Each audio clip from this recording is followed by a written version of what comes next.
नमस्कार. प्राध्यापक डॉक्टर सुरेश मेणे लिखित मनाचे श्लोक अध्यात्माची पाऊलवाट या पुस्तकाचे क्रमशः वाचन. आजचा भाग. तुटे वाद संवाद त्याते म्हणावे, विवेके अहम भाव याते जिणावे. अहंता गुणे वाद नाना विकारी, तुटे वाद संवाद तो हितकारी. या श्लोकामध्ये समर्थांनी बाष्कळ व निरर्थक वादविवाद त्याज्य समजावेत, त्यासाठी ते टाळावेत व ते कसे टाळावेत याचे विवेचन केले आहे. माणसाच्या मनामध्ये विकल्प किंवा संशय केव्हा उभा राहतो? जर त्याचे मन चंचल असेल तर. स्थिरबुद्धी ज्याची असेल त्याला भलते सलते प्रश्न सतावणार नाहीत. चंचल बुद्धी निर्माण होण्याचे मुख्य कारण म्हणजे अहंभाव होय. वाद घालणाऱ्या माणसाच्या अंगी जर अहंभाव मीपणा असेल तर त्याने वादविवाद उत्पन्न होतात.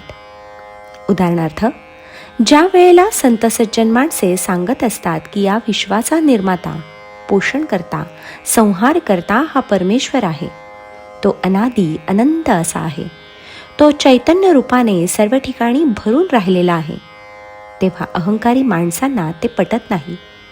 त्यांना असे वाटते की जे काही आहे ते मी किंवा आम्ही हेच निर्माण केलेले आहे, यात परमेश्वराचा संबंधच नाही. परमेश्वर कुणी पाहिला आहे का, असा प्रश्न ते विचारतात. हे प्रश्न त्याच्या मनात केवळ अहंता गुणे उत्पन्न होत असतात व त्यामुळेच त्यांची बुद्धी व मन चंचल असते. अशा चंचल माणसांचे मन आपोआप ऐहिक सुखाकडे धाव घेते, कारण अशा चंचल मनाचा ताबा षड्रिपू लगेचच घेतात.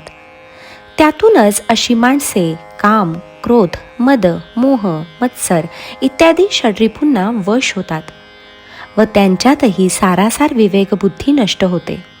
यासाठी निरर्थक वादविवाद टाळणे हिताचे आहे असे समर्थांनी सांगितले आहे. हा अहंकार टाकून देता येणार नाही का, किंवा तो कसा टाकायचा, याचेही उत्तर समर्थांनी दिले आहे.